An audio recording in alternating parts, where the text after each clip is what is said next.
Alright, Outlaw Radio Live fans, we are live on the air with the legendary Khujo Goodie from the legendary rap group, the Goodie Mob. How you doing tonight? Hey man, I'm doing good, man. I can't complain, man. Can't complain. Same here, man. So I have to ask, what made you decide to get into the music industry?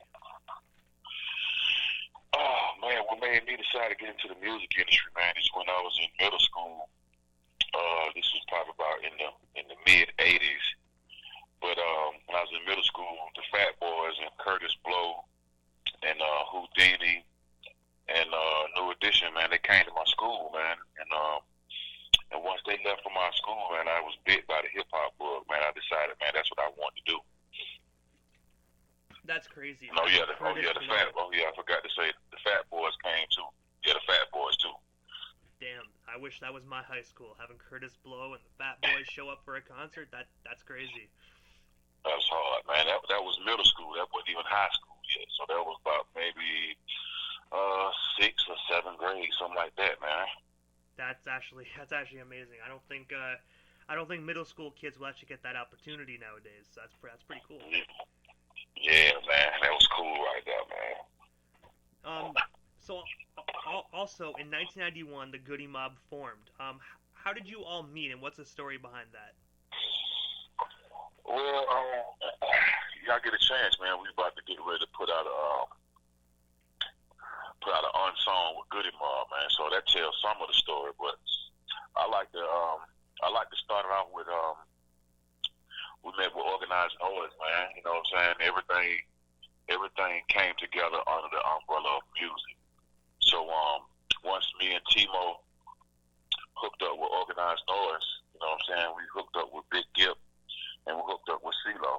And then the story goes, CeeLo and Big Gip was on Get Up, Get Out and Get Something on Southern Playlist and Cadillac Music. And then to see me and Timo on Call of the Wild. So, you know what I'm saying? That's how everything hooked up. And then after the Outkast Southern Playlist and Cadillac Music album with Platinum, you know what I'm saying? LaFace was like, hey, let's go ahead on and put Goodie Mob out, man. Hey. So that's how the story goes with that one. So this is actually my next question regarding Outkast. You are the only featured guest to appear on every single Outkast album. How did you meet Outkast, and what was it like working with them on all those records? I met Outkast at the Dungeon, man, in Lakewood, man. That's where Rico Wade's mom's house. We called it the Dungeon, and downstairs is where the equipment was set up, and where we would be downstairs freestyling or writing our raps. So these two guys come into the house, and you know what I'm saying, they was dressed alike, and they were introduced to us, and then next thing you know, man, we started kind of roughing them up a little bit, you know what I'm saying, to make sure they were ready, man. So once we did that, man, and recognized that they was some real cool young artists, man, hungry, man, and ready to get to work, man. And once we started with the Call of the Wild record, man, I was just honored, man, to even be asked to still be a part of their rise, man, to success, man. So I'm forever grateful for that, man. I didn't even realize that, you know what I'm saying, until lately people have been researching it and been telling me that, man. Other than that, man, I just felt like it was just work, man. I was working with my little brothers, you know what I'm saying? But it's crazy though, like not every artist can say like, you know, you worked with another group, you know what I mean, for every single album. That's actually really, really cool. But you know what? I don't think I'm on any of the solo albums, but still just to be mentioned, man, in the same category with Outkast, man. You know, that's something in itself right there.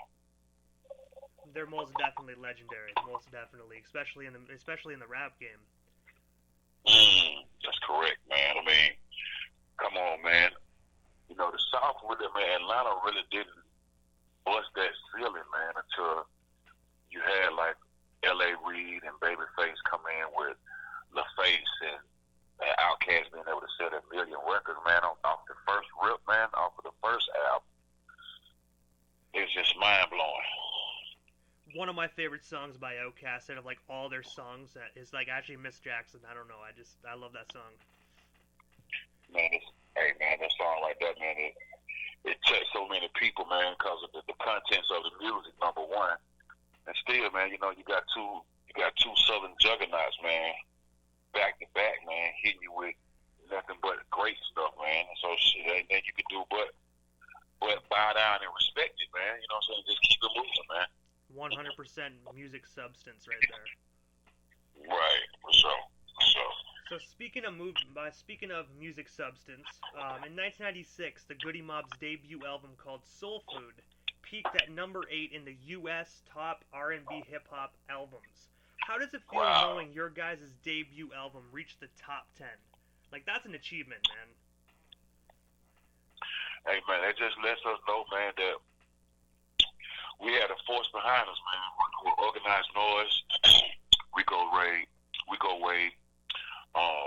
Ray Murray, Big Roo, Sleepy Brown. You know what I'm saying? Just having those guys in our corner with us. And then, you know what I'm saying, L.A. Reid still being down with us, man. Just, I mean, who comes out with a song called Cell Therapy off the first single? That just lets you know, man, L.A. Reid was like, man, if y'all like it, I love it. So, you know, so I got to definitely salute him, man, just for sticking his neck out for us, man, for us to come out with something conscious like that for our first song, man, for our first single. So this is the next one that I really wanted to ask you. Yourself and the rest of the Goodie Mob, and I have to say, sorry, because you probably got asked this a million times during interviews. Yourself and the rest of the Goodie Mob was in the studio when Tupac recorded Hit 'Em Up. What was it like being there, seeing one of rap's best diss tracks being made? You know what? He might have played Hit 'Em Up when I was there, but the only song I remember hearing is Living the Good Life. Like when we first walked into the studio, because that was the night that at the Soul, the Source Awards, you know, when Suge Duck got up and started talking all that shit. When he got up and did that, we met him and Tupac behind stage.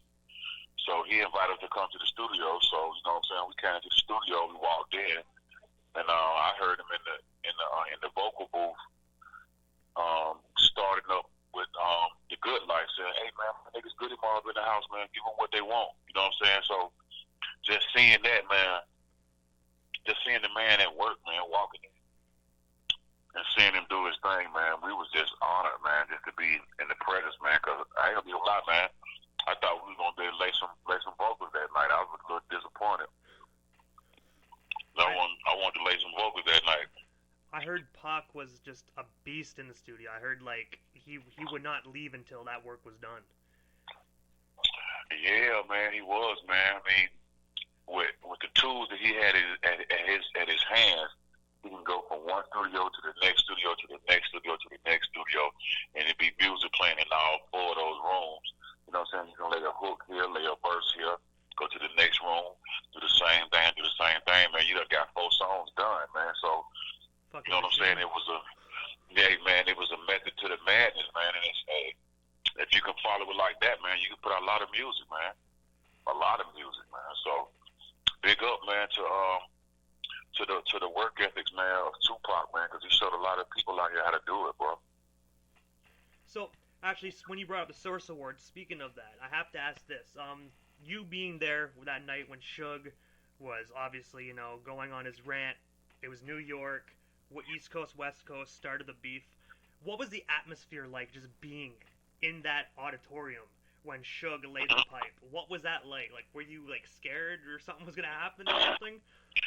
Man, we was like, I mean, we didn't expect that, man. I think, man, we was like, shit, we just had competitive, man. You know what I'm saying? We just trying to see what it do up there in New York, man. But when I seen that, man, I was just like, damn, man, that nigga Suge real as hell, man. For him to say that shit out there at that time and just didn't really give a damn about it, man. That just lets me know that he was really confident about, you know what I'm saying, his artist, and was really confident about Death Row, man. And he just laid it out there, man. And I just thought that was some hard shit. That's what we call hard as fuck in Atlanta, man.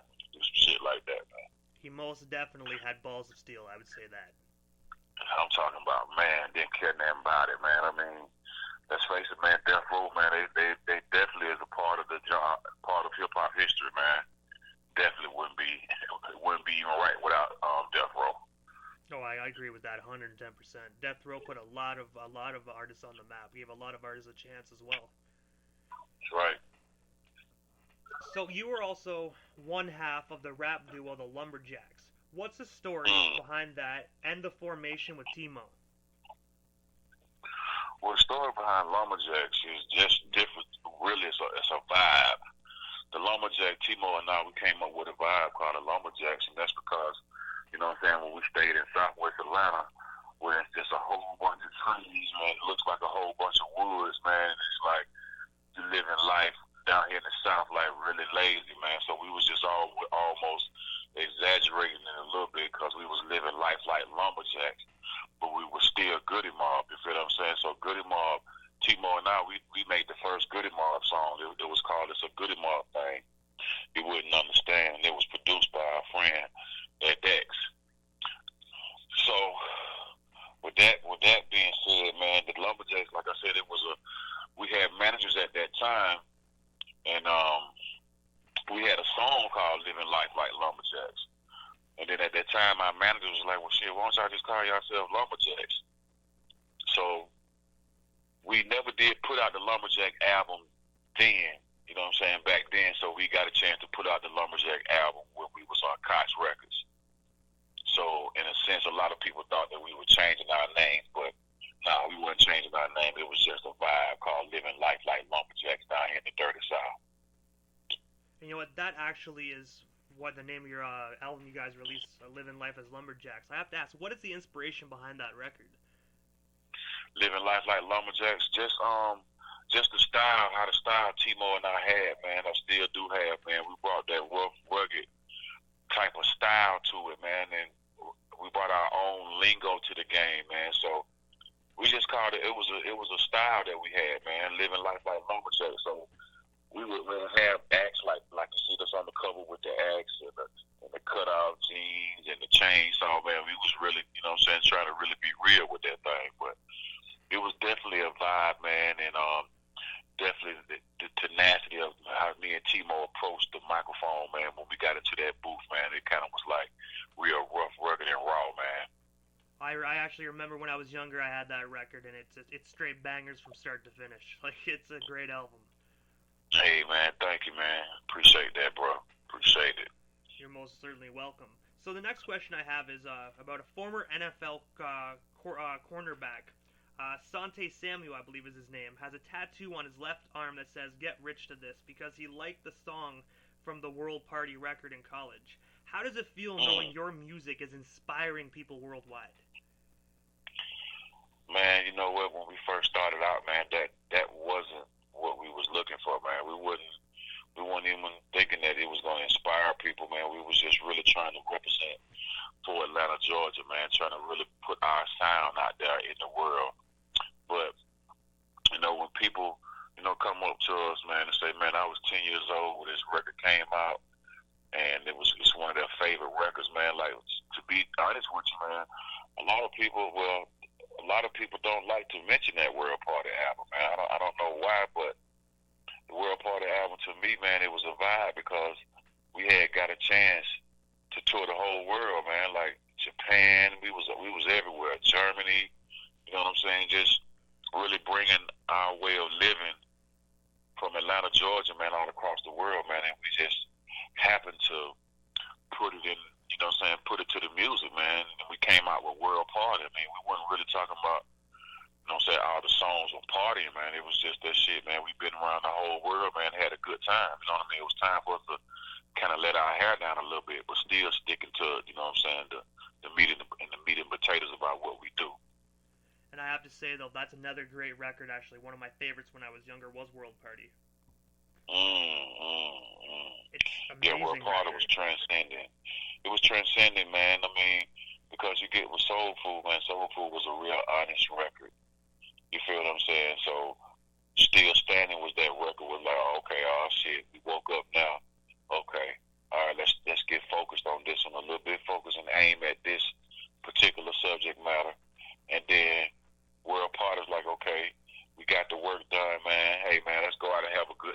man, but still keep it goody.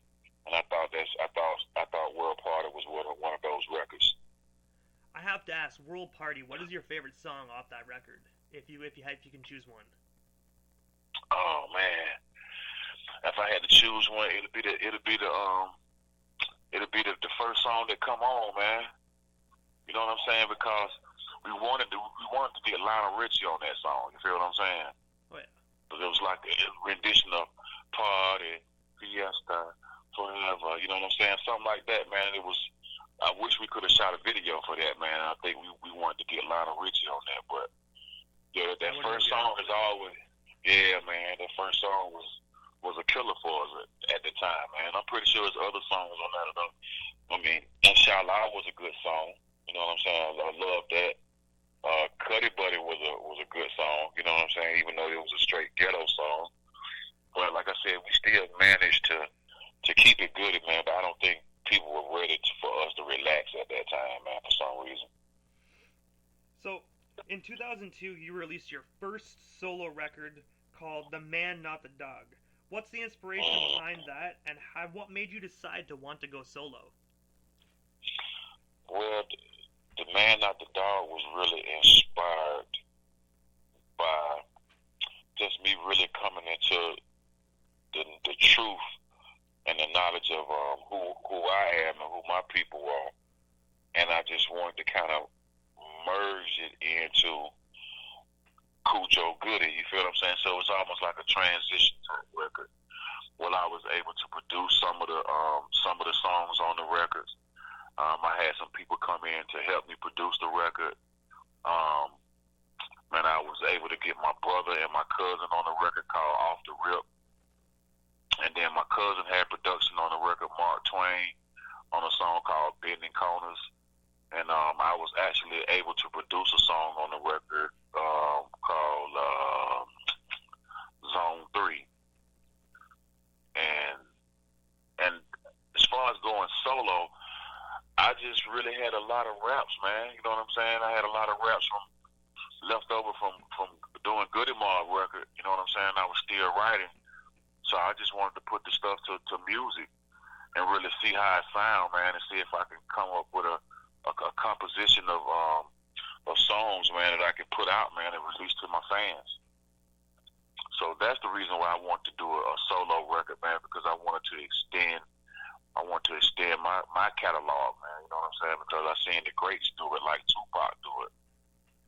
Oh yeah, and I got to say, I enjoyed that 2002 record of yours, man. It was very inspirational, and I loved it, man. Oh yeah, and I had production by Wild Peach on that record too, man. Pimps and Hoes. That was a phenomenal record, man. That I still have wax for that song to this day, and the song called Shortly. That's the one I have it for, Shortly. So going ahead quite a few years, 2013, the Goodie Mob released their reunion album called Age Against the Machine. What's the story behind that iconic reunion album? Man, the Age Against the Machine was actually it was my little bro CeeLo's idea, man. He threw his hat in the ring as an executive producer, and man, we was able to accomplish a lot of things, man. We did a lot of recording out in California, and it was a phenomenal record, man, because all of us was able to stick together and live amongst each other like we used to do in the dungeon when we created our music.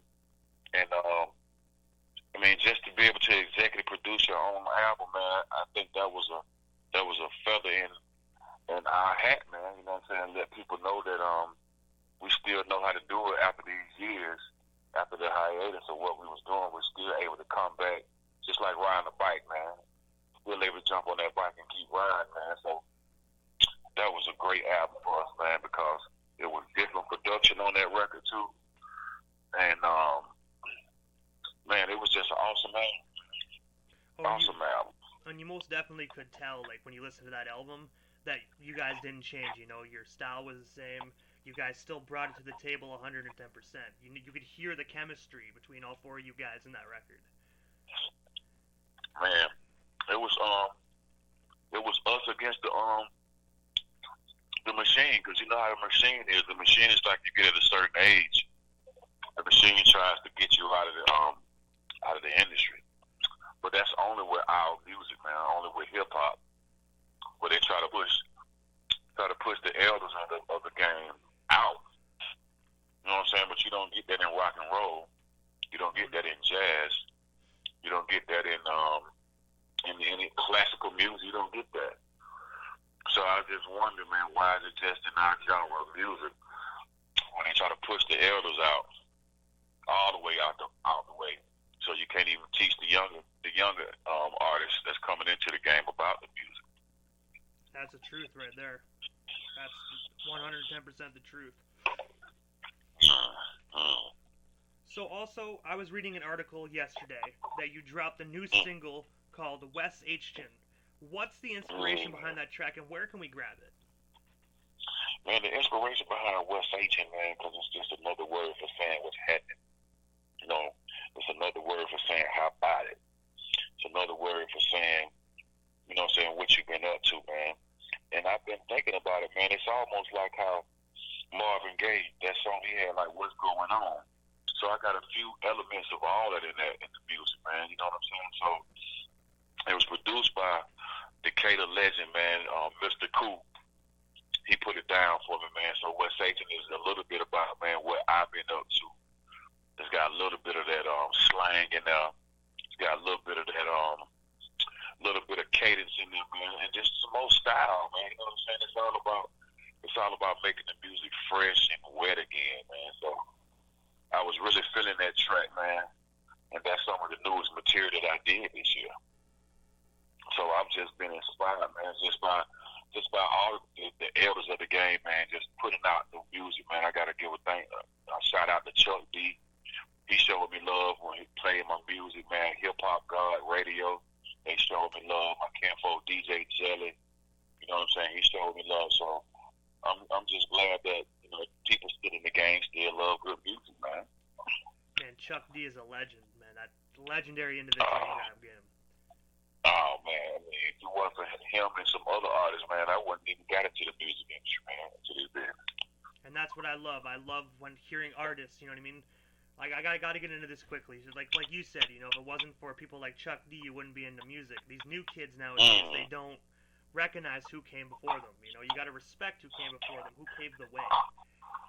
Yeah, you're right, man. It's just all about who's around them, man, and just enlightening them on the history of the genre of the music, man. That's what it's really all about, man. Because there's no excuse anymore, man. You know, information is right at our fingertips now. It's everywhere. Like your cell phone's pretty much an encyclopedia book. For sure. And then, my bad. You guys can find me on that West H'ton. It's streaming on all platforms, man. So go catch that. And I got a compilation album coming out November 28th. It's called Feed the Lion. And it's going to present a whole slew of new artists, man, coming out. And that's volume 1, man. Feed the Lions. So I have to ask, other than Feed the Lions, what's next for Khujo Goodie? Any concerts, any more projects, documentaries, anything else you want to talk about and bring up? Oh, yeah, for sure, man. I'm definitely gonna put out some more music before this year's out, man, because I don't believe in shutting down the industry in December and all that crap, man. I don't believe all that shit, man. I'm dropping more music, man. Most High willing, man, this year, and y'all be on the lookout for the album that I'm dropping. My own solo album is coming out next year. I'm not gonna give y'all a month yet because I'm still be dropping music in between dropping the album. But I just want to let my fans know, man, that I appreciate y'all holding it down and you know what I'm saying, and still showing love for me, man. And I got more music for you. So this is the last thing I do for all the artists that come on.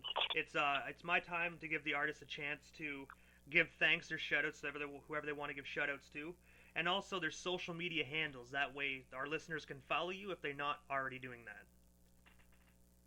For sure, man. I gotta give a shout out to Fleetwood, man, for making things happen for a brother, man.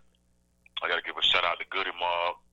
Y'all check out Goodie Mob's new single called No Rain, No Rainbow, featuring Sleepy Brown, produced by Organized Noise.